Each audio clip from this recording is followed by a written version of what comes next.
Welcome to Glitch Please, the show where we talk about video games every week. I'm Ashley. I'm Adam. I'm Brian. Brian? Brian? Did I say my name right? No, you did. I just like, for whatever reason, and I'm sure you get this all like your entire life, but for some reason whenever anyone says Brian, I'm always in the back of my head going, Brian? Brian? I think it's from Family Guy. Oh. And I just okay. I just echo Brian over and over in yeah. my head in stupid voices. I heard Brian, which is why I said Brian. Okay, that's what prompted it. Most people call me by my last name Gar because there are just a lot of Brians. That must have been a popular name in the 70s because like in fourth grade there were 4 Brians in my class. In my Gar class is a there were great 4 last name. Ashleys Thank in you. 4th grade. Yeah. See, if you're like a caveman or a Viking, you just automatically, that would be your first name. Yep. Yeah. It means well done, like a steak. It's perfect. In Dutch. Yep. Also just your general work, Brian. Well done. Thank you. All right, moving on to video games. It is RTX week. This will be a slightly shorter episode. That is also why Gus isn't here. He's working on something very cool. Have they announced what Gus is working on for RTX? I don't believe so. Okay, so it's a surprise. We can't leak it. Count on surprises. It'll be a good time. But he's working on all of that. Half of the studio is downtown getting everything set up. Poor broadcast is going mental. Good job, crew. You guys are nailing it. It's going to be a really fun weekend. I hope to see as many of you guys as possible there. Of course, if you are watching this, RTX is happening. Or if you're late to this, has happened. You missed it. But it's going to be a really good time. I'm super excited about it. So that's going to be our big focus this weekend. Also means that next week we'll be like, what did you play? Nothing. Yeah. Yeah, I'll Was be absent busy. next week. There'll be no one here. I played rehydrating myself after Good luck. after a weekend of RTX. But we have at least had this last weekend, the calm before the storm. What did you guys get up to playing? Man, so I played some more No Man's Sky over the weekend, and I have come to the conclusion that that game is maybe not for me. As much as I want it to be, and as much as I think that they did add a reasonable amount of content in the new update, and all the updates that I missed previously, I just don't think the structure of that game is for me. There's like a loop there that is, it's a little bit too, like, samey. Like, you have to do this thing, you have to get materials to do this thing, and then to do the thing, you have to get some more materials, and it's just like a constant flow of like pointing my mining laser at a rock or trying to find a rock and mine it. And that's fine. I think that if they ever added some more, like if they expanded on the PvE elements rather than just the survival elements, I might be more into it.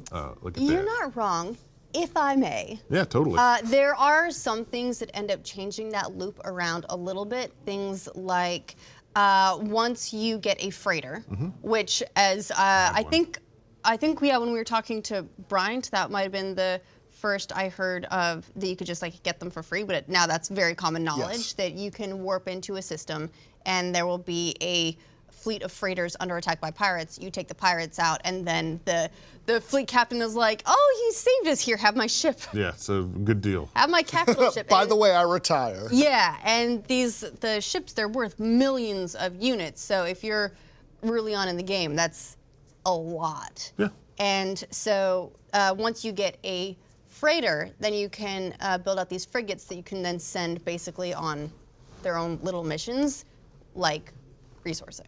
Totally. So that way you can start to stockpile some of the resources that you otherwise are constantly finding yourself going over and over and over. Yeah, and that's fine. I just think that even with that, like just the upgrades of like, here, you can have more slots. Like the inventory management for me is a little wonky. I kind of wish it was just an alphabetical list instead of blocks. Yeah. But it's a fine game. It does perform like shit, and I don't know why. Like it's not. I don't know. It's not that visually impressive, but well, they've added a lot of sort of like visual. Like they've like redone a bunch of shaders. They've done a whole bunch of other things, and I think that could potentially have had a bit of an They took an optimization. What are you playing on? Are you playing on PC? Yeah. Okay. PC. Apparently, so I'm playing on PC as well, and it has been rough.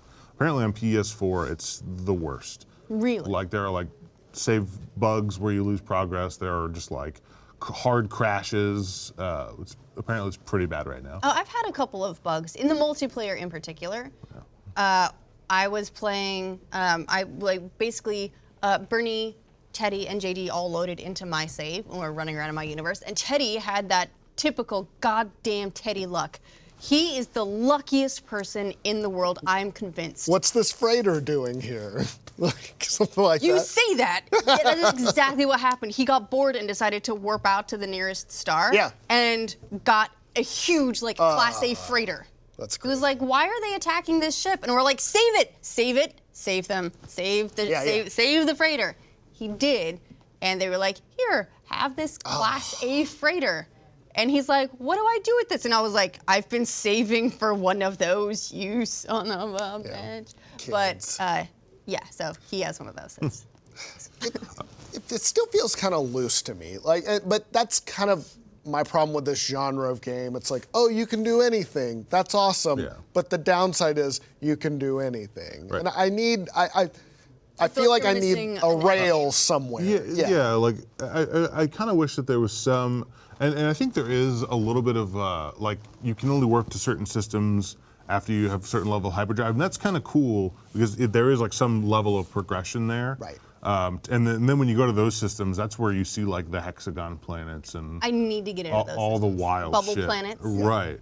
And that is cool. I kind of wish that within those like level of gating, there was like hard giant enemies that you would fight on planets and just some level of treadmill for people that aren't just into survival. I will say that like if you're into this sort of game though, it does seem like it's finally a game that I could recommend if you're into that type of thing. Like if you're into just the Hello the Games free has roaming. been just dropping patches left and right for the last few days. Like I think yesterday they dropped another hotfix patch, but it's only for PC. So PS4 and Xbox are still 2 patches behind, which is why they're still having those issues you mentioned. Yeah, I think that's one of the difficulties with console is pushing updates like that. There was a thing a while ago where a developer had been talking about how many updates games could have on console before they had to start paying for them. And I think that's all gone away, but it like historically that kind of thing is the reason that you see fewer larger patches on console, whereas PC they're like, nah, push it out. Right. And in fact, I did a fun thing where I had to figure out how to roll No Man's Sky all the way back. Because by default, Or a you video. can't just tell Steam to download the vanilla launch version of the game. It'll update just automatically, and if you download something, it's going to download the most recent version. So I had to go and look up. It involves like basically you can launch Steam with a console, and you can tell it. You have to tell it like this. Data like this This is just like a launch depot, command? this like manifest, this build, and so it's like That's you cool. basically feed in the string of numbers. It will download something, sort of like hidden, and then you just go in and you move it into the other folder. That's cool that it actually lets you do that. But I you didn't know can that do lets it. you It's kind of crazy. Yeah. Yeah. So, but I'm a little bit worried now that I just need to uninstall Steam and reinstall it Right. because I forget what I changed. Yeah. But overall, I've been having fun with it, but I am playing it slightly less because there are still other games that I haven't finished that I want to finish. Yeah. And Sandbox does have the potential to take as much of your time as you can give it. So Totally. I've been going back to Octopath a little bit. I've been doing my treadmill thing, which is working out great for me in the Texas heat. And I finally did the math. I am 175 miles into Persona 5. Nice. How long does that translate into gameplay? Yeah. Are you walking 3 miles an hour? 3.5. 3.5. So I try and keep it brisk.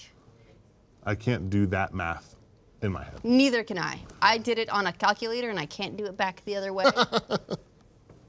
Great. Hey Ben, you want to do the math? We look it just up. need 175 divided by 3.5. Wait, hold on. That's a little under 20 175 divided by 3.5 is 50. That makes times sense. It's 3.5. 50. For Persona. Does? Am I only 50 hours in? Man, that's mental. Casual. Yeah, I guess so. So I'm trying to dedicate an hour or two a day to that, playing Octopath. You still like Octopath? Like, where are you in the... I do, but I feel like it's good that I've had a little bit of a break. I Yeah. was starting to feel the grindy gameplay That's where a I little am, bit, yeah. and so taking a break, playing something else, and then coming back to it definitely helped refresh that for me. Yeah. I think the grind in that game, that didn't kill it for me, but I did the grind to get like up to and past the level requirements, so all the level 4 chapters, and then I got to them, and I'm just like, nah, it's fine. Yeah. I'm just gonna take a break, and I don't know if I'll go back. I want to. I have an urge on some of these to sort of skip the story. I know that's terrible because that's what you play the game, but I'm just like, Dude, "Well, I don't need to You hear. just want to get back to the That's grind. the thing is like the game. I actually did that the first time I played the demo, and I hated it because I was like, I have no context for any of this. Right. This game, it's fun to just kill stuff, but there's nothing else to it. It's like there's combat, there's interacting with people in town, and there's there's story. cutscenes. Like Yeah, that's you it. need that third Yes. pillar. Right. Yeah. But I like that game a lot. I can't complain about a game I put 50 hours into. Right. But I will say by the time you get to chapter 4, you're either in it or you're maybe falling off a little bit. Well, isn't chapter 4 It's the end. the end? It's the end, yeah. Yeah, that makes a lot of sense. And there's no like grand. I'm not done it. There's no grand end, right? There is. there is, I shouldn't okay. say a grand end. There is a culmination dungeon, basically. Once you beat everything. Like there if is- you take everybody to. I don't think you can take everybody, but I think once you beat everyone's story, there is another dungeon that opens up that is like you go to. But you have to get 8 through 8 chapter 8 4. chapter Okay. fours, yeah. Jeez. Okay. Yeah, it's a lot. So, That's a lot. It's a lot. You have to work hard for that dungeon. Yeah. Should I talk about Chasm? Yeah, well, actually, so you make a great segue. This has been a really good week for indie games in particular. Chasm came out, which Yes. is a procedurally generated Metroidvania. Stardew Valley's multiplayer is officially here, so get ready to hear me talk about that endlessly for That's the next what couple of That's months. what I've been playing to build So up. excited. Yeah, I got excited. They released new content for Enter the Gungeon. Yep. So Wait, you're saying dungeon? Gungeon. Gungeon Dungeon? Gun. with a G. Oh, okay. And then Gungeons and Dragons. Gungeons and Dragons. Yeah. So it's been a really good week for indie games. Let's talk about them. What game is that? Oh, it's Enter the Oh Gungeon. my goodness. So, first of all, let's start with Chasm. We actually did a video. You weren't able to join us because you Yeah, were you guys doing- did the video when I was busy. You were setting up for RTX. You were invited and you said, I can't do the video. Just kidding. Spare us I'm really this curious fake to, outfit. to see what you guys think. But so Chasm is a game that was kickstarted 5 years ago, or so, or maybe It's more. been in development a while. It's been a while, and leading up to it, I think I saw it at PAX 2013, PAX East, at the Indie Mega booth, and I was like, dude, this is fucking cool. And it is a beautiful game. The art style is fantastic, and it was one of those games I was like, this is a sure thing for me. And so I bought it the moment it came out, and in fact, the moment it came out, there was no any files when you bought it on Steam, so you couldn't play it for the first half hour, which is a little rough, but not a big deal. I didn't, and while I was waiting for that executable, I read the description of the game, and it was like procedurally generated. I was like, wait, why? Because it's not a roguelike. It's Right, it's a Metroidvania game. Yeah, and we talked about this a little bit in our video as well, but it does seem like something that they thought would be a much cooler, weirder, crazier thing. But it's actually, one, it's not super uncommon these days. It's not the common way to do a Metroidvania in general, but usually when it's done, it is done more in a roguelike where Yeah. you die a lot, start over, and it's different every time. Even just like a Diablo style thing where when you leave the map or restart the game, you can go back out into that map and it's sort of rearranged. This is like when you start the game, you get a seed and your game will be the same way every time. And I don't know, and that's one of that I don't think it adds to the game, and it makes me worried that maybe I got a bad seed. So unfortunately, I have to say that I'm like really disappointed in this game. It turns out it's not very good. It's kind of uninspired. And I'll talk about that. Like basically, when you start off, it seems fine. Like there's some story. It's kind of like a ton of words to read, but that's fine. But it seems like they're trying to build up a story for you, and that's interesting. And they send you out into the countryside, and then you get to a mine, and you need to save these villagers, and it's like cool. So you go down to the mine and you fight some enemies, and then what you start to realize is that so the rooms themselves, like with like the major rooms, like save points and like where people are and stuff, aren't procedural, but the connecting paths are. So in my mind, I ended up with just like, it was like genuinely like 10 left to right rooms to get to like one other branching path. So it was really bizarre.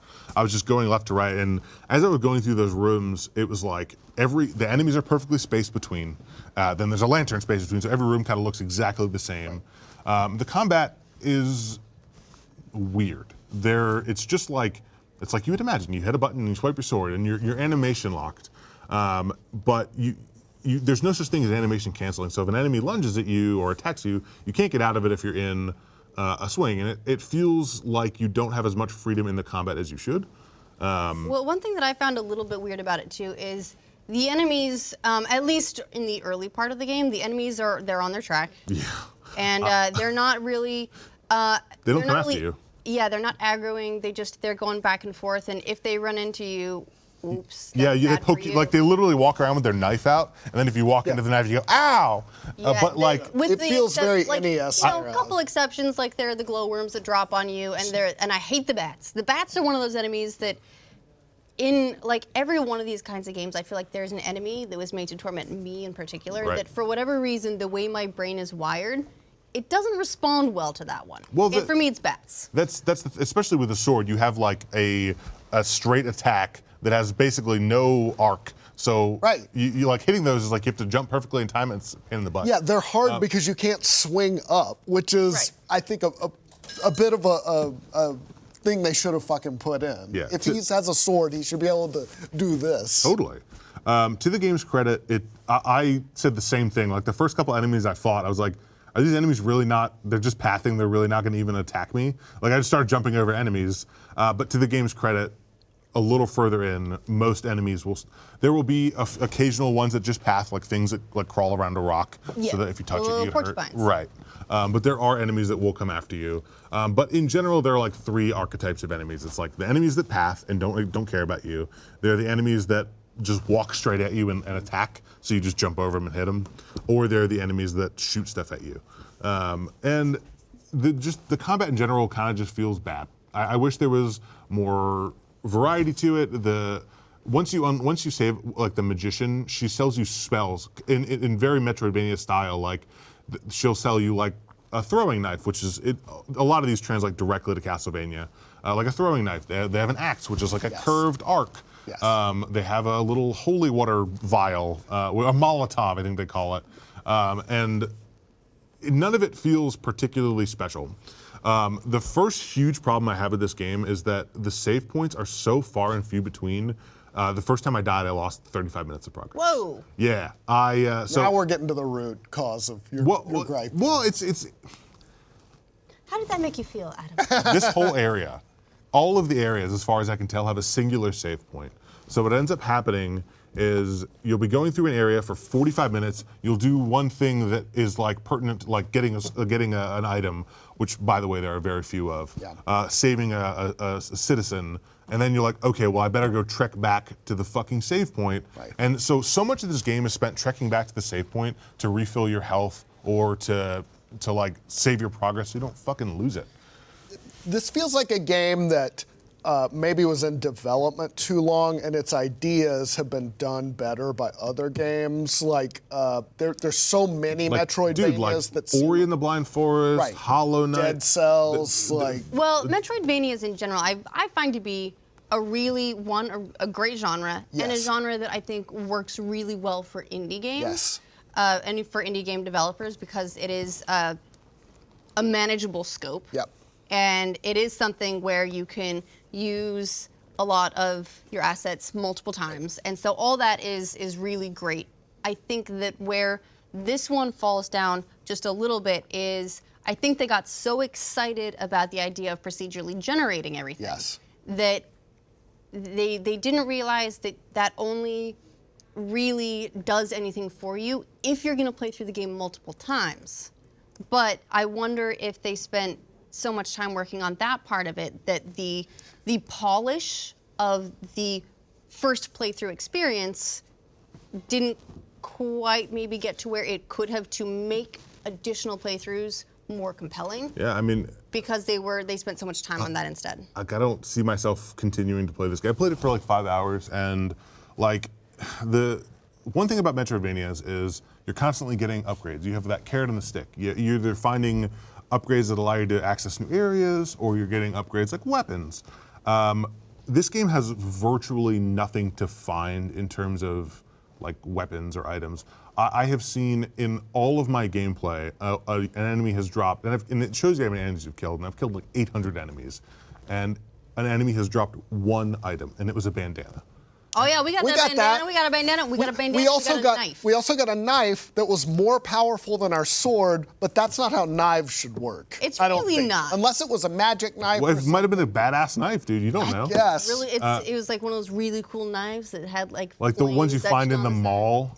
Yeah. Like Hey, go look, to mall ninja don't shit. knock that. You know that I used to work at a sword store in a mall. Did you really? Did. That's really That lame. was it was so lame. I loved it. I was like, excuse me, would you like to buy the Xena sword? I was- because please buy it I was because I want to buy definitely- it, but I can't afford it. Yeah, I was definitely like the 16-year-old kid who like went to the store and be like, I want this cool knife. It looks like a ninja knife. Right. Yeah. Anyways. Oh yeah, I had replicas from Lord of the Rings, Xena, Hercules. There were a bunch of cool like futuristic-y ones as well. Did you just display them, or were these for So- cosplay purposes? for No, fighting. they're for yeah, they business. were sort of LARPing? the kind of like prop stuff, just like whatever sword you know. Just You when your go friends online come and over buy and you a say, replica dude, sword. come check it out. Yeah. I wouldn't hit anything with it. It'll probably break really Shatter easy. it, yeah. But they looked really, really cool. There you go. And there were one or two that they'd have in there that were like, look, this is folded. You could hit someone with this. And I was like, I don't know why anyone in the mall food court is going to buy a sword, but please do so that I have a job. I didn't last there very long. Yeah. Yeah. I'm not great at selling swords, as it turns out, because people would be like, that's really expensive. And I'd be like, yeah, it is. Yeah. See you Anyway. See you later. It's gonna take all your allowance. Yeah. Yeah. I digress. So basically, there are very few upgrades to find. And again, like, I don't know if this is just the randomness of the game. Like, I never found a knife. Or is it just, like, should they have just made this not procedural so everyone had the same experience? But, and then when you do find, like, I have found one, like, ability upgrade, which basically lets you hang on ledges. And that has been fine. It's just like It's been fun. been fun. You're hanging there. like, This is fun. There wasn't much, like in the first area, I didn't see anything I needed to come back to aside from one ledge that I needed to just crawl under. And I don't feel like crawling should be a special ability. I feel like maybe you should just be able to crawl. We found a couple things. One was you would need to crawl or roll or Oh, there's like a floor. something. There's a floor. you need to be able to rocks. push through a floor. We found one you're going to need a long jump to get to, because we could. Yes. Like we tried to do just like the pixel jump to see if maybe we were just doing it wrong. Right. Yeah. This game isn't one of those pixel perfect platforming things. It doesn't require you very to be loose. that Very close. floaty. So we wanted to see if maybe this was just pushing the limit of that. It wasn't. We're pretty sure we just need a long jump. So And there was a high jump section, like a cliff Yeah. that was too tall. So we did find a couple things where it's like, I can tell I'm going to come back to this later. I'm watching you have fun with the bats over here. You're doing a real good job. Shut up. The stupid bats are the worst. Especially when you're on like skinny platforms, yeah.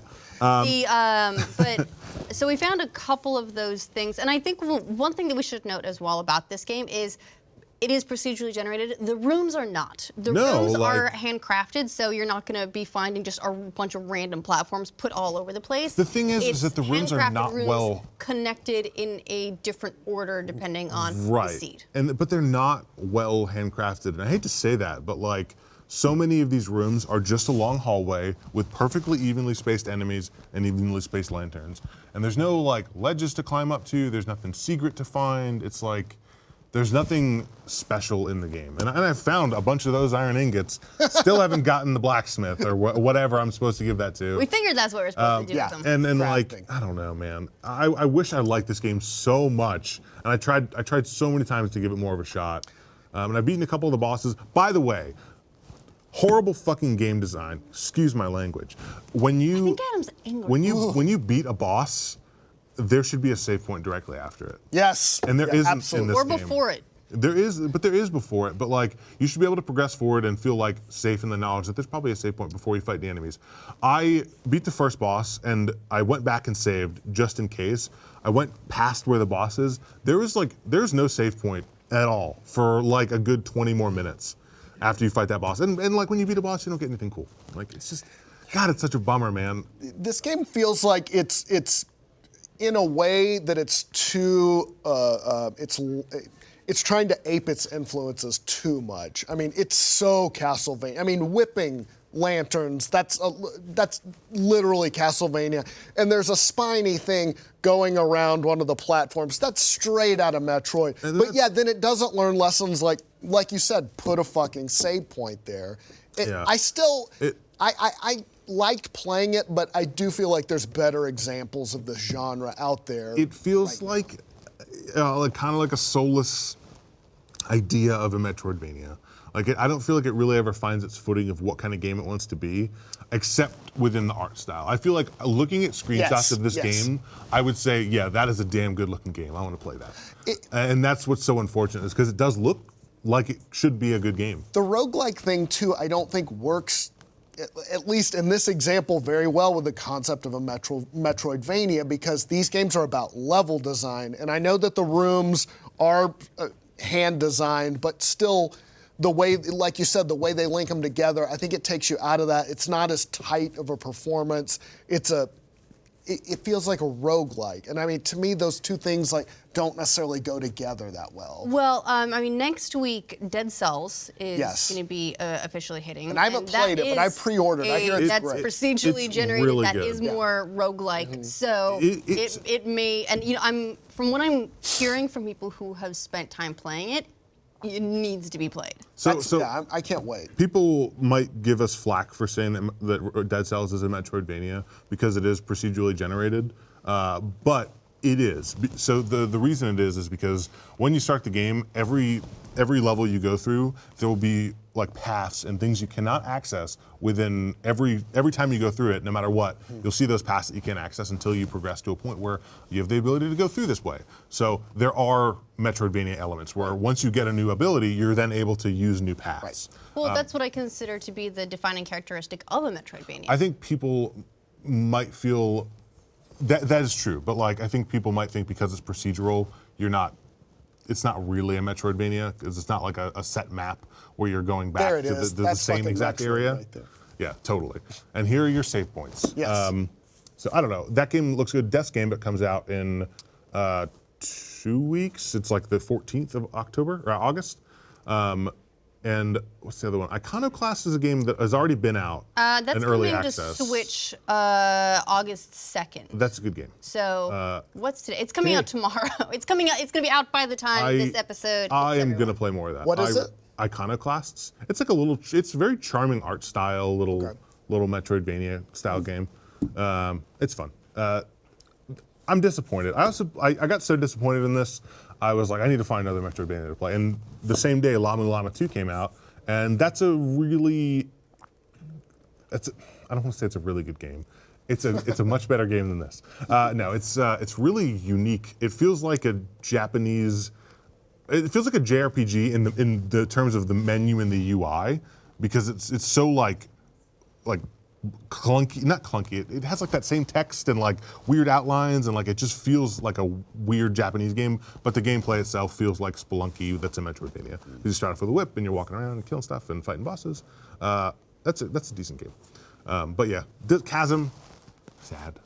Look, I didn't not enjoy my time playing Chasm. I had a perfectly fun amount of time with it. It's a $20 game, which does help me to set my expectations a little bit. I'm not expecting anything super, super crazy, and it's a low enough price point where I can, like, you know what, I'm gonna check it out. And then I do, and I have, a decent amount of fun with it. I ended up playing a couple of hours. I'm happy with that. Not everyone will be. It didn't knock my socks off, but I had a perfectly fun time playing it, and sometimes that's okay for me. I think, like Brian said, though, like in the world where we have so many newer Metroidvania games that have done it better, like if you have $20 and you haven't played Hollow Knight, or you haven't played Ori and the Blind Forest, or like Axiom Verge, like go play some of those first because your money will be better spent. But I get what you're saying. Yeah, and then you've been playing the new Enter the Gungeon stuff, right? Yeah, Brian? they just came out with a long-awaited update, Advanced Gungeons and Dragons. That's what it is. Yes. But and it's dragons. Dragons, yes. No, dragons. Dragons. They are hell-bent on... Where are my dragons? They are hell-bent on doing as many gun puns as fucking possible in this game. I support them 100%. And- Absolutely. Yeah, there's every enemy is a bullet, I've found. Yes, it's sort of like, if you've never played this game, it is very much a roguelike. It's kind of Binding of Isaac, but with guns. Yeah. Not the religious overtones at all. This is Maybe very, not quite the level of depression. right. Not the blood and guts. This is very much cartoon, fun, lots of funny dialogue. Like when you go into the dungeon at the beginning, there are these guards and they kind of block your way and they're like, nope. Go take the tutorial first, and you can go take the tutorial, or you can be like, fuck that, tutorials are for babies. And they're like, yeah, you're right, man, get on in there. And you just go in, you know, everything is a room filled with just bullet hell bad guys. And what the update has done is it's added more rooms, it's added more, you know, dungeons, some bosses. But it's also made life a little bit easier. Mainly, it's giving you more guns. So I think it's kind of ramped up the fun because the earlier version, sort of a little stingy with the drops. Really? And yeah, sort of weirdly for a game that should be completely about excess. All about should be guns. completely about, yeah, blowing up as much shit as possible. Well, you kind of had to work for it. And this just cranks up the fun and the craziness a little bit more. So, it also just came out on Switch, I think, fairly recently. That's where I got it. It was $7. Yeah, and I had coins built. We talked about this. I bought it for $2, I think. But I played it on PS4 before. But it's just like craziness and fun. There's also, I mean, you're walking around, and there's also a dodge roll mechanic, and that's huge because you've got to. At some point, there's just going to be too many bullets on the screen, and you're just going to have to like find a way to jump and sort of duck under them. But there is a structure. I mean, every floor has a boss. You beat that boss, you go on to the next floor, rinse and repeat. What is this sword that you're using that just shoots swords? Yeah. I love that. Right. There's just, they also added the that rocket launcher from Destiny 2, the Gallahorn. Really? Yes. Is it like licensed? No, they did the indie thing where they're referencing it as close as possible without getting sued. Gotcha. But fun 8-bit game. I mean, the graphics are a lot of fun. I mean, Devolver, I feel like, usually does a good job with their stuff. It's hard. Very hard, yeah. It ran like the first area is like, it's a joke, it's easy. Yeah. And the second area is like every enemy does like bullet hell, like crazy moves to you. It hockey sticks up pretty fast. Yeah. It'll sort of teach you the basics, but then it's up to you. In the deep end. Absolutely. How much do you unlock? Is there roguelite elements in this? Like where you unlock permanent progression of anything? Like, do you unlock new characters? Do you unlock new weapons to start with? You can. I don't know about starting weapons. They're showing the shopkeeper right there. You buy upgrades.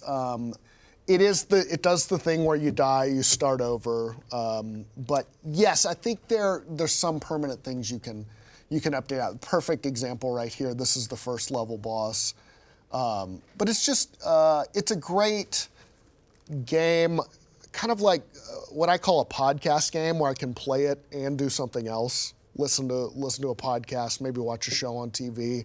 But this one also kind of keeps you on your toes at all times. So it works really well with the Switch. There are a few performance issues, weirdly, with the Switch. I noticed a little bit of slowdown sometimes, but overall, it's been a lot of fun. And this update, it's made it, I think, more what the game was intended to be, and just made it just crazier and just more accessible in a way.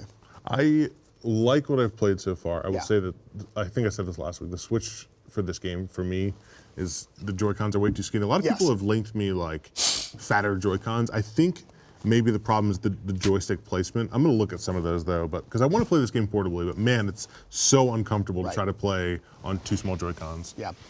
big hands, that it's hard. Yeah. Because it does require, especially once you get down further and further and it gets really There it is. hairy. Yeah, there it is. The exotic. Nice. Lovely. There you go. Yeah, I'm looking up here just I want to make sure the price of Stardew Valley, see if that's changed, because we were talking about how Chasm, $20 game, and so I'm okay not getting $1 million worth of gameplay out of it. But Stardew Valley, which anyone who's listened to this show for a while will have heard me go on about at length, just officially on PC released the multiplayer. It's been in beta for a little while, so I have played a little bit of the multiplayer in beta, but they just did this new content drop that not only adds multiplayer, but adds a whole bunch of other new stuff as well. And I'm so excited that it's here. It's not here for console yet, so the multiplayer is going to hit Switch first console-wise, yes. but we actually don't have a timeline on that. All we know is that it's now officially out for PC, then it will come to Switch, then it will come to other consoles. Was it a $20 game? Was Stardew 20 when it? It's actually 15. That is the most. That's probably the best $15 game of all time in terms of like the amount of fucking playability. It's unbelievable. I've never. Mind you, I've now bought it. I've now bought it a couple of times. Yeah, I've started over on the Switch just so I could play it from the fucking beginning, and I'd sunk 100 hours into the PlayStation 4 version. How you're talking about that is how I feel about Terraria. Yeah. I bought Terraria for $2, and Yeah. I put hundreds of hours into that game. I love games like that. I love it when it's like, oh, this is my game. And Stardew, I haven't played a bunch of Terraria. That's one I've always been meaning to get into. But like, your farm is so yours. Like after a while, it's like, okay, I know where everything is. I've spent so much time and effort. I'm married with children, and I don't know. But apparently, you can get the kids turned into birds if you decide you don't want this anymore. Just like real life. Yeah. Yeah. This game is so weird in a lot of ways, and it's also there's this weird, I feel like, hump that you almost need to get over with this game, where you start off, you've been working a dead-end job in a cubicle, and you're at the end of the end of your rope. You open a letter from your grandfather, and it turns out he's left his farm to you. So you quit your job, you move out to the country, you take your first look at the farm, and oh God, it's a wreck, because it's just been sitting there, not getting used. It's full of rocks and stumps and trees and all this rubbish, and so you have to. That's all the intro basically, and then the premise being, what are you gonna do? Yeah. So you start off, and the first couple of days are not amazingly fun, because you're like, all right, I'm gonna chop down a couple of logs. Oh, now I'm tired and I'm out of energy. I guess I'm done for the day. So it's hard until you get sprinklers and you can start automating your shit. Yeah, and there is almost this weird barrier to entry where you have to get through the early game that is admittedly not hugely fun, because it's almost there to give you an appreciation for once you don't have to do that stuff anymore. Yeah. But there is something really fun about doing it with friends. So to do multiplayer, right now it's playable either over LAN, or you can play over Steam or GOG Galaxy. And I believe GOG Galaxy and Steam, actually, they have cross-play between the two as well. So that's pretty cool. And basically all you have to do that, to get the multiplayer going, is you have to start a farm, then you build a cabin, and that you go talk to Robin. It costs like 50 rock, which you're gonna get in absolutely no time, just from starting to clear your farm anyway. Yeah. So it's like the lowest possible cost thing that you could be building. You build a cabin, and then your friend takes over a cabin. Although, spoiler, they can't sleep in your bed. They don't get as much rest. It's like real life. Of course not. Yes, exactly. But, like in college when you tried to sleep two to a single when you were dating somebody, and you're like, this sucks. This isn't working great, but I'm still going to act like it's okay. Yeah. Yeah. So having all that's really fun. There are a couple of weird things with the multiplayer. By default, you don't necessarily see the same cutscenes. Oh, okay. And so, for example, when Marnie shows up and she's like, "I found a cat," or or a dog. Yeah. So I could be going through the cutscene. Bernie has no idea that this cutscene is taking place. I'm just sort of standing there like a crazy person, and then all of a sudden there's a cat. You're just cutscene locked for And time doesn't stop while I'm in a cutscene because he's going about his day. Okay. And normally it would. Yeah, so normally if you're in the single player, you open your inventory, time stops. You go into a cutscene, time stops. Gotcha. And so it does change that a bit in that I spend way less time in my inventory because I'm like, oh God, days are wasting. And time is pretty, it's like every 10 seconds is 10 minutes in the game. Time is a huge part of this game, yeah. Is it a thing where they're assisting the main player, or does every player have their own game going on? Do you know what I mean? It's you're sharing a farm. Yeah. So I could log into the farm and have no one else be there and just go about building this farm. Okay. They can log in, but I think only if I'm playing as well. Got it. So you're sort of the host farm. Got it. So you're all working together on one farm. They don't have their own farm in the same world. Got it. But similarly, it's if you don't feel like farming, if you think that sounds like it sucks, you can take off and you're like, I'm gonna go be the fishing guy. Right. I'm gonna fish and make us all the fishing money, or I'm gonna go do all the mining. Yep. And I'm gonna get us down to the 100th level and everything. So you can, once you're in the world, you can each do your own thing, more or less. Okay. But you both need to go to bed to end the day. Okay. So the day doesn't end until you both go. Or one of you passes out. This is another game that he's kept updating beyond the point. I'm glad he's doing it because I love Stardew Valley, but he has kept with it beyond what I think most gamers would expect out of a game. They've gone above and beyond because it's been so successful. I mean, it was an indie I agree, absolutely. hit of the year. This is one of those games where I almost get to the point where I'm like, can I give you more money? Right, Because I right. feel like So when you start buying it for your friends, you just shell out. Spreading the And you know- word. That's what I do with Yes. Terraria. Every time it's on sale, I buy a couple copies and send them out. I remember that was actually a thing too. Early when this game came out, there were people just in the Stardew Valley community who were buying copies for people who had pirated the game so that they would have legitimate copies because they were like, no, I want the developer supported. Yeah. I'm buying you a copy. And just thought that was really lovely. Wild. And it's, there's something about this kind of game too where it just makes me happy. Yeah, I agree. And I can spend all this time and have a lovely, lovely time.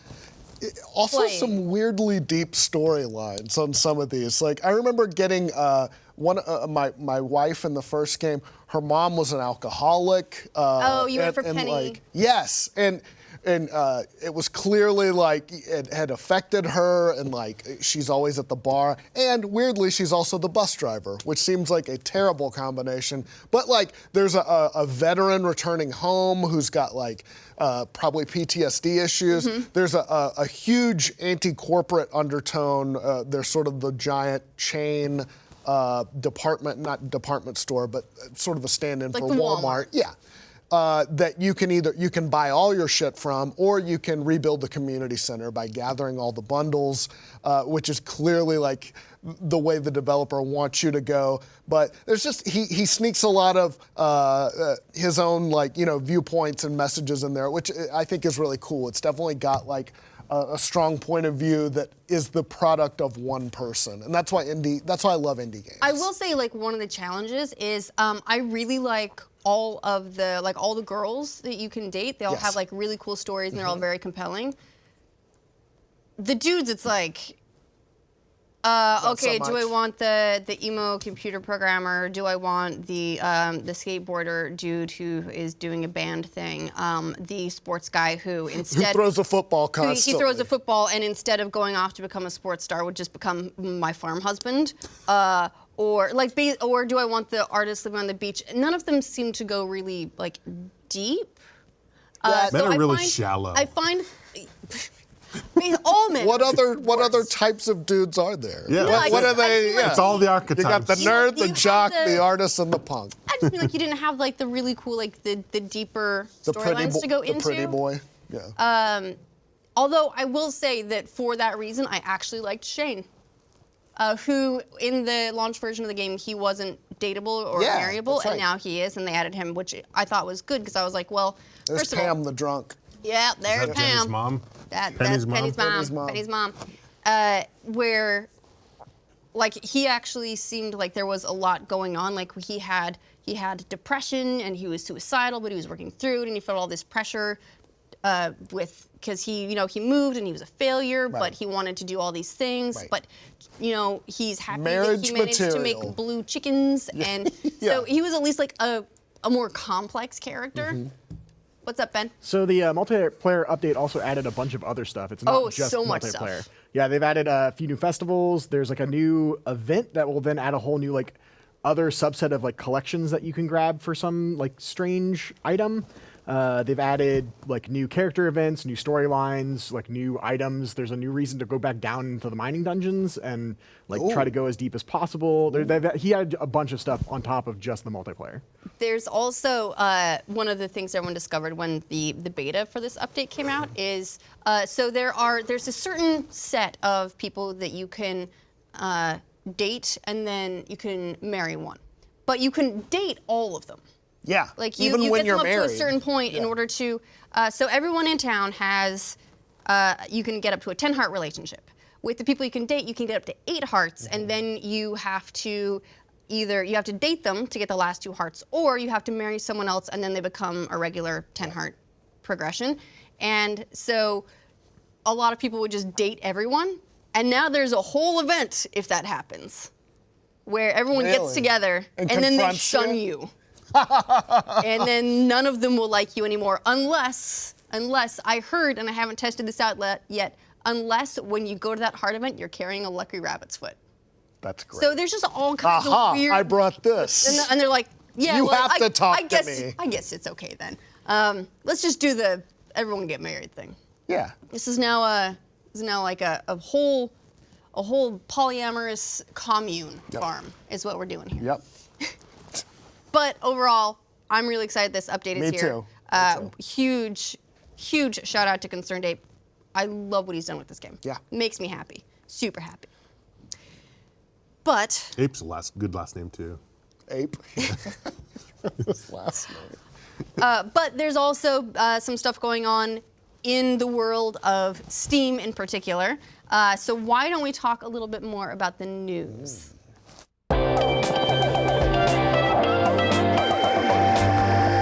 Okay, so Steam, amazing, love it. It gives me things like Stardew Valley. It's where I get most of my PC games. They have had an issue recently. They're shutting down. Yeah. It's been a good run. They just, you know what? They're just not making any money. There's a game on Steam, or that was on Steam. It's called Abstractism. It's a game called, yes, Abstractism. Yeah. I thought I had that right. I wanted to double check. And this was a game put out by, just some random indie developer. And a couple things have happened with the game, sort of all simultaneously, that got a couple heads a scratching.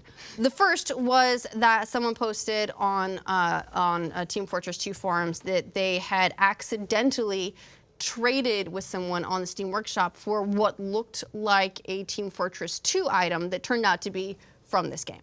Oh. So they were basically creating these item drops in Abstractism that were identical to, there was Team Fortress 2, I think they did some for Dota 2 as well. Basically they decided, how can we make Valve actually pay attention to this? Let's just cramp their games.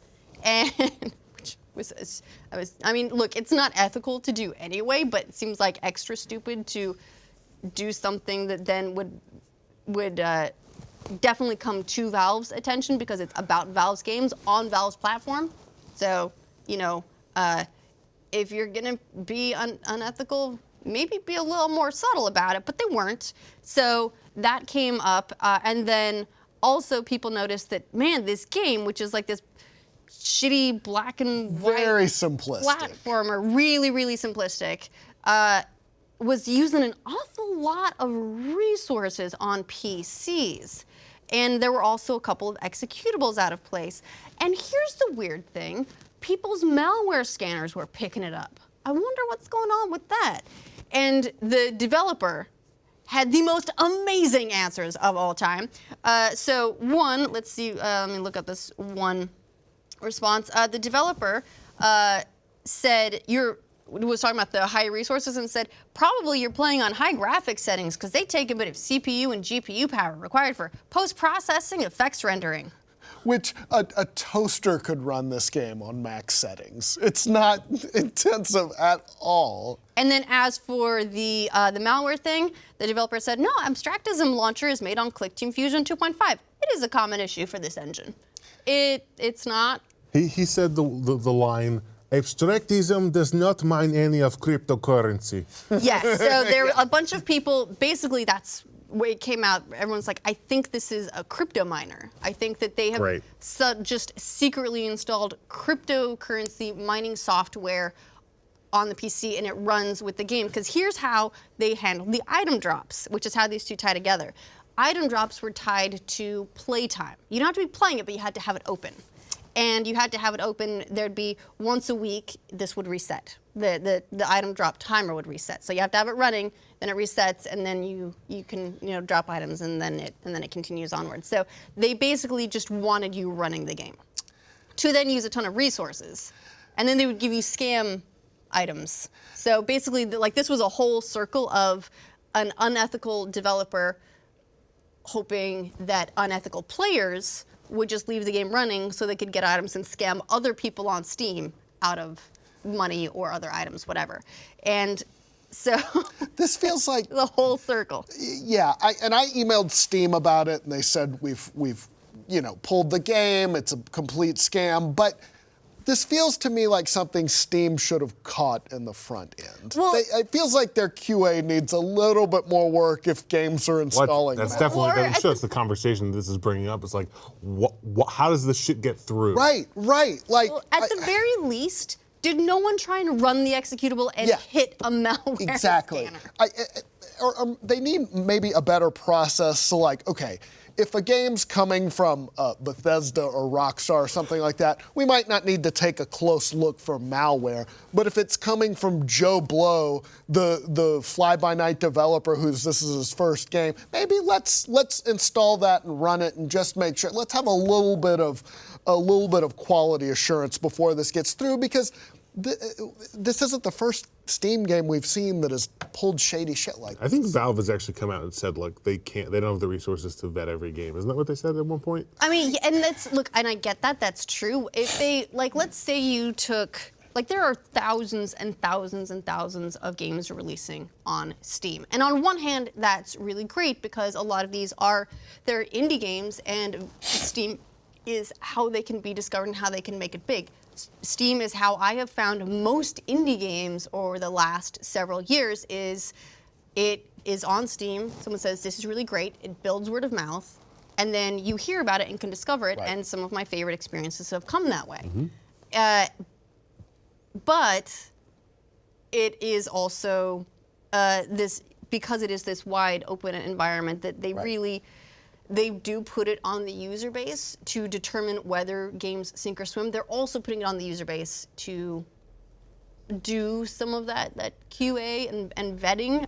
Totally. They have a curator system. Right. Yeah. Which I think on some level that's fine, but on the other level, Steam has enough money to hire. They could hire people to test. I don't know, to test these games, at least for basic. I liked the time more when a game released on Steam or was in the new releases. It was something interesting. Yeah. And maybe even exciting. And now I never look at the new releases. You don't? Oh yeah. Because it's garbage. Yeah. It's all now it's less just chronological new releases and more these are the hot and new releases. Right. But even then, it's never. Or it's just the big budget games that you already knew were coming out. Right. Yeah. Or if they had a bounty system. So that something like this happens, people can vet it, report in for a bounty, what is a scam, what is not. Right.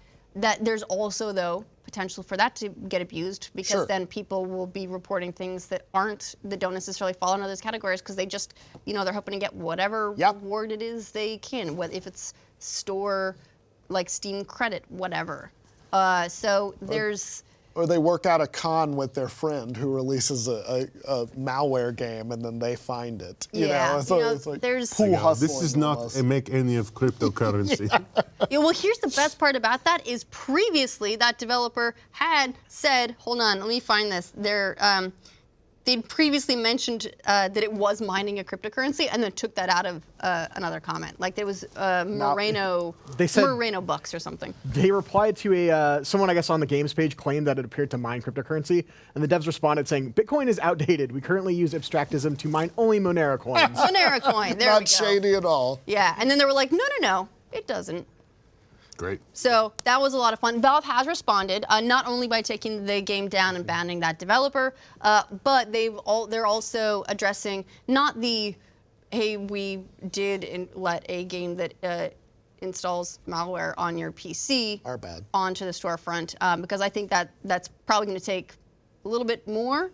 However, as far as the whole scam item trading thing goes, they clearly want to protect the Steam marketplace. Right. That does well for them, and they are going to be implementing things like a check that will say, like, hey, you're trading for an item in a game that you've never played. Are you sure you want to do that? And that sort of double check to be like this. Are you sure you're trading for what you think you're trading for? So they are putting some safeguards in place, which is good. Yeah. This is obviously an egregious case, and they'll learn lessons, and I'm sure they'll fix things. I do think there might need to be a little more curation on there, because I think it's great how open Steam is, but I think when just letting malware in just feels like maybe we ought to clamp down a little. It's turning into like the Android store where you never want to download anything that you don't know exactly what it is. Right, and unless a bunch of other people have downloaded it first and vetted it already. And once your reputation's everything. If that gets fucked, then it's people will move on, even from Steam. I mean, yeah, that's true, but also like Steam has a pretty long history of having these games that are just straight asset flips. Right. There was one a little while ago where it was supposed to be like a 6-level puzzle game, and the developer was like, but it's really hard. Like people are having so much trouble even figuring out the first level. And then someone dug into the code and found out there were no more levels. They hadn't built any other levels. There was just no exit from the first level. That's great. There was no way to solve it. And the whole time the developer was like, no, it's just really, really difficult. Which is, even in Mario Maker, you have to be able to beat the level yourself before you can post it. Right. They should just implement Mario Maker rules.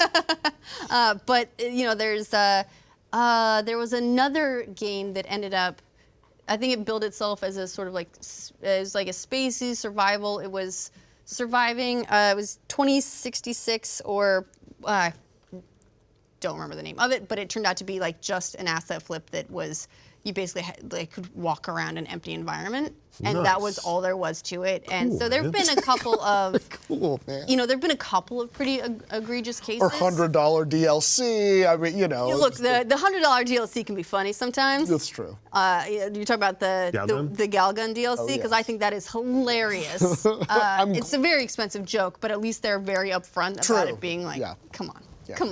And where else are you going to see boobs on the internet? it's also not the only time, honestly, that a game's installed malware. Look at that flight sim that put some malware in recently. Yes, and into you buy like this. I think you buy a plane.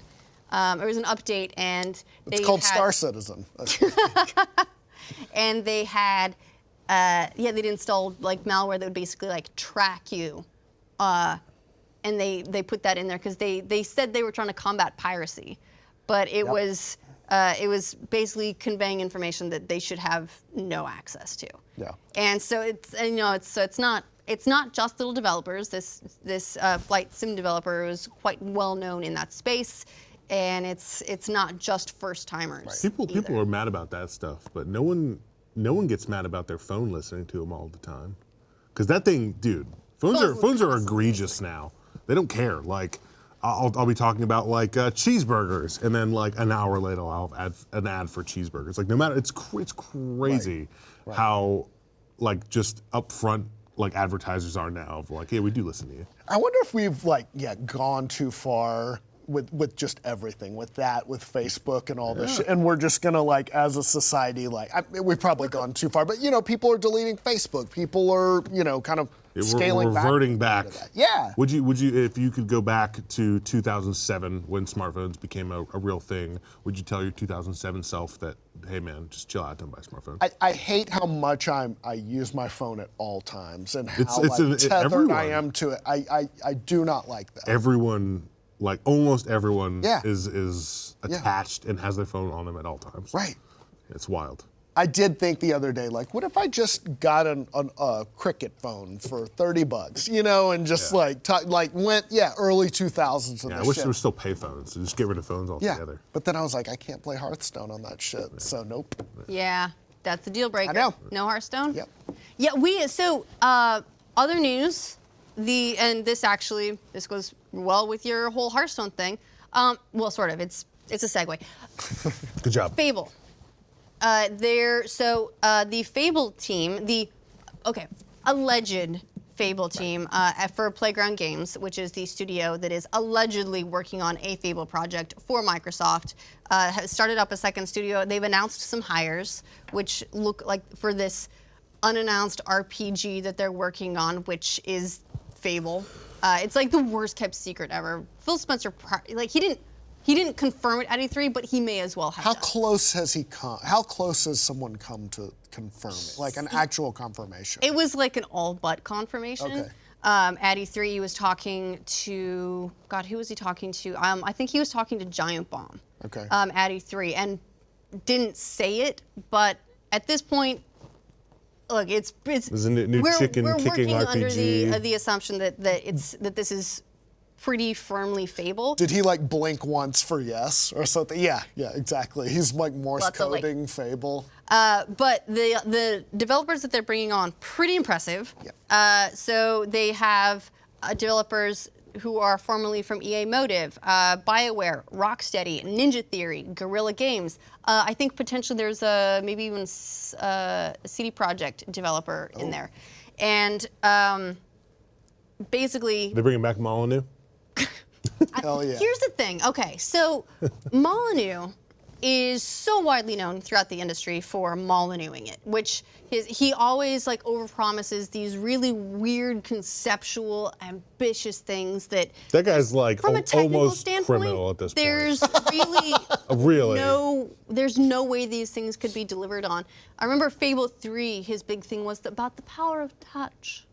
And it was talking about how, do you ever think about how people connect through touch? And so there was a whole thing about how you would hold hands or something and you would touch people and bond with them, and that's how you would, your relationships with people would grow closer and everything. Which my relationships definitely did. I got a lot of venereal diseases in that game. Oh, I thought you were talking about real life for a second. Wow. And, but, so he has all these really weird ideas. Yeah. But there's also some weird, I can't even describe it, ingredient that does end up in a lot of Molyneux's games that I enjoy a great deal. I enjoyed whatever the weird stuff was with Fable. Previously, I really loved the black and white games. There was something really bizarre and charming, and even though they didn't deliver on the promise, Yeah. there was something there that was kind of magical. I don't know. I think that there's a charm to the games that some of the games that he's made, like the Fable games. I don't know if that's him or what, because you look at Goddess, or you look at, what is that game? I do feel like a lot he of made a that stuff promise fell about off the rails. what was the game called? The Cube or something like that? Yeah, it was who's going to be the first to the center of the cube, and Yeah, they it's like became. Then they were a god in. So Goddess. the promise was Sort of. the person who clicks the last cube in whatever the cube game was, they'll have their life changed. And it was supposed to get a large sum of money, and they would become a god in Goddess. I think they were going to get a portion of sales from like- Goddess or something. yeah, as like- Wait, well. the real life sales? Yes. And that never, of course he never fucking delivered on that. And guess what game it went under? Goddess. I think there are people that put together a GoFundMe for this poor kid who Peter Molyneux was we're gonna give you a great life. He's Never like did. he's So- like Charlie in the Chocolate Factory. He Yeah. got a golden ticket. Yeah, and He this just- happened a little while ago. So we're trying to put together like a game bundle for this guy, Yeah. Brian Henderson. So the game was, it's Curiosity, what's inside the cube. Curiosity Cube. And so they're trying to put together this bundle of games that would then have 10% of the revenue go to this guy because he didn't get what they thought he was going to get. So he had been promised a percentage of revenue from Goddess, and he was going to assume the in-game role of the God of Gods, but none of that materialized. So I do love that the community got together and was like, but he was supposed to be our God. You Yeah. don't do this. Yeah. And so yeah, there are at this point That's real shitty. that's just jumped the shark of Molyneuxing it. What's up, Brian? There's a really good Eurogamer article that came out kind of with an interview with this kid on like what has this done for you? Has it changed for you anything? He says basically nothing's changed. The only difference is he got a bunch of Twitter followers from it, and even then it's kind of gradually declined. But like, your life- since then. But his so- life will be changed forever. Well, he says, well, if I'm with my Canadian friend, he'll introduce me as the God of Gods at a party or something, and some people will think that's cool. And he like kind of tried to get me like a girlfriend with this, but it didn't really work. So nothing's really happened with him. It's like, excuse me, have you met the God of Gods? They should at least put him in like a game, like the kid in the Link to the Past in Zelda, who got like his own little secret room. He could become the new Milo. Do you remember the Milo project that Molyneux was working on? That was another one that it didn't materialize. This was before Molyneux left Lionhead.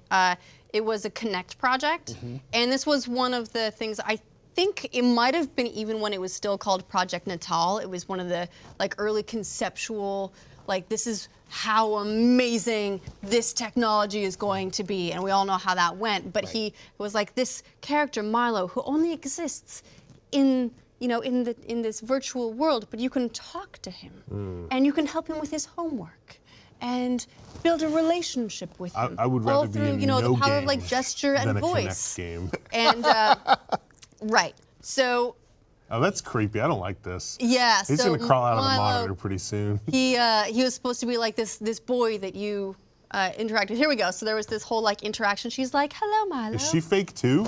This is just really weird video. Just really weird video. It's like, help me, help me. He's like, "Hello."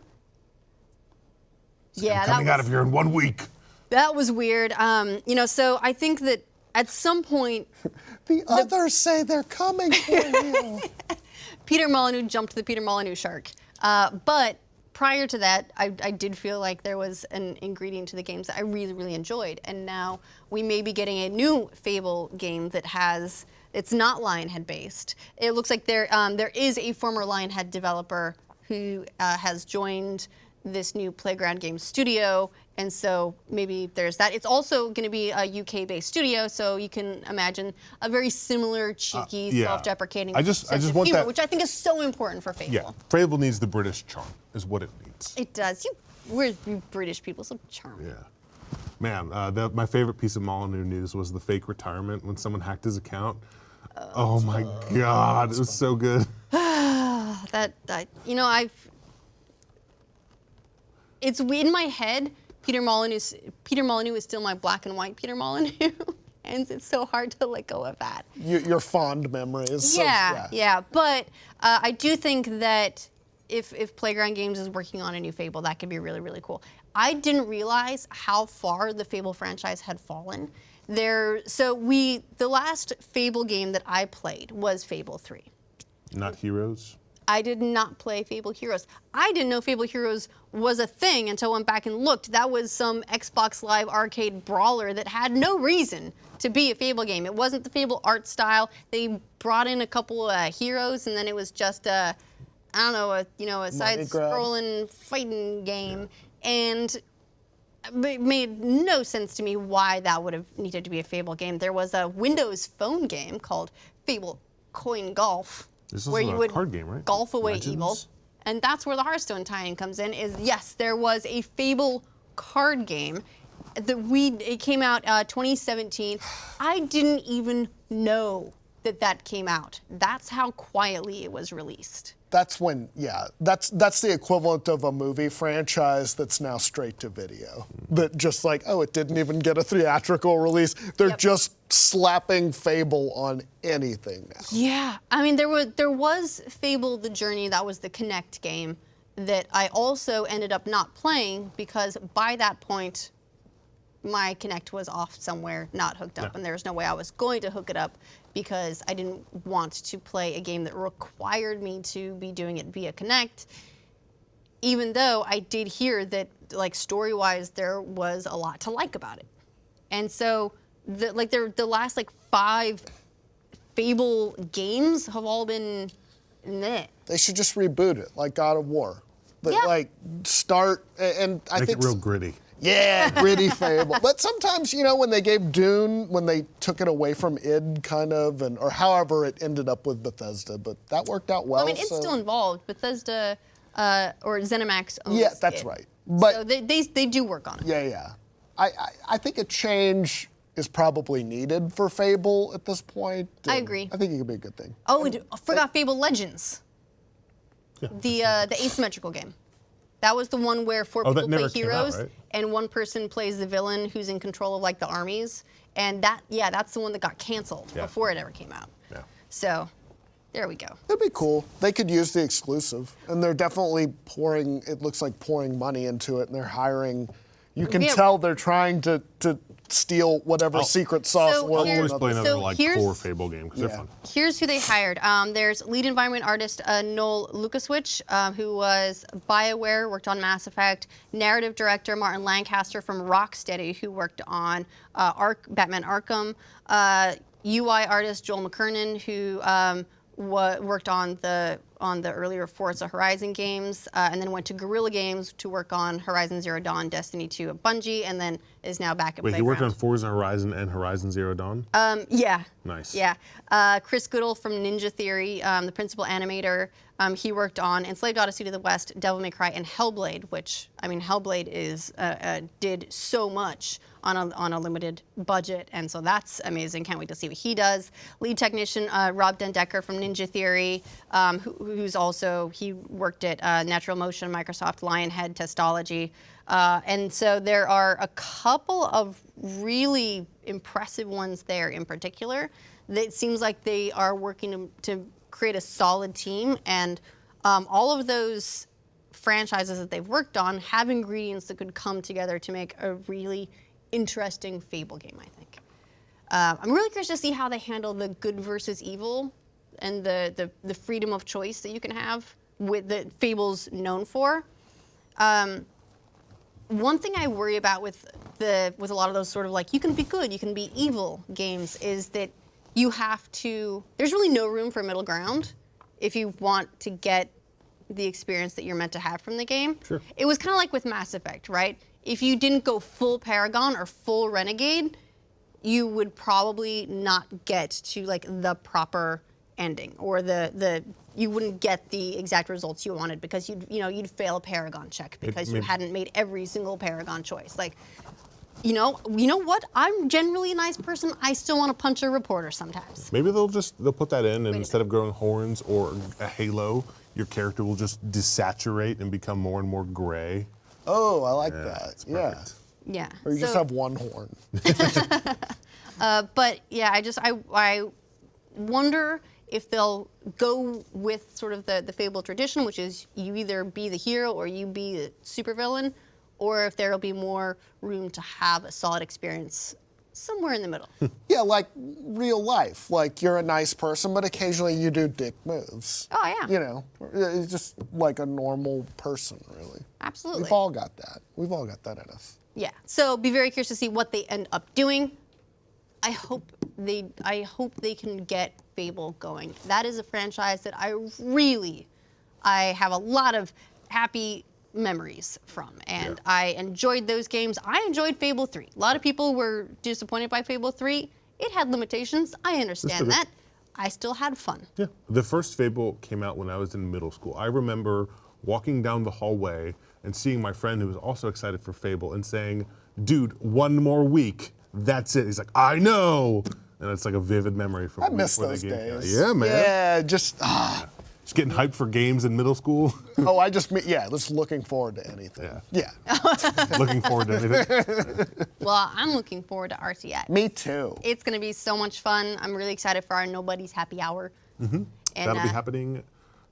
Friday, Friday. 6 p.m. to 8 p.m. And then we have a no panel, which will also be streamed via Mixer on Saturday. And we have a Glitch Please panel on Sunday, also will be streamed on Mixer. What are we doing on those panels? We have some announcements. We're going to talk about some video games. It'll be a good time. And we'll talk to everyone at RTX, absolutely everyone. There's going to be a lot of people, so we better get started. I'm gonna talk to a percentage of you. I want to warm up the crowd before our panel. Can you do like a little routine, little stand up? Well, because last year I remember we were all kind of waiting for it to start, but there's this whole crowd, and I saw some mics, and I was like, "Fuck it!" I just wanted to, you know. Oh, this is a thing. like, I hey, approve of this. everybody, You should do some, I want to watch you do. I googled a video of you Yeah? doing some stand up. Yeah, I was like, I want to see Brian stand up. Brian is in fact doing stand-up Saturday night. The Kinda There's Funny show. The Kind Yeah. of Funny There you comedy show, and Brian's gonna be doing that. I'm gonna go check it out. You wanna go check it out? Yeah, why not? All right, cool. Sounds great. All right, so we're gonna go check out RTX stuff. So much stuff to get ready So for, but it's gonna be a lot of fun. So fun. We have an announcement at the No panel as well. That's gonna be kind of fun. I'm really looking forward. You better to watch working that. on it. I don't Yeah. even know. Yeah. I don't even know what it's It's gonna gonna be fun. It's exciting. Yeah, so we will see you there, hopefully either in person, if so, please say hello, or online via Mixer, and it's going to be a good time. We'll be back next week with more Glitch Please. If you're a Rooster Teeth First member, make sure you check out our post-show, New Game Plus, exclusively on the Rooster Teeth website for First members. If you're not a First member yet, you can get a 7-day free trial, so you can check that out. Go out of fun. You should do it. And we will see you guys next week. I think we broke Adam.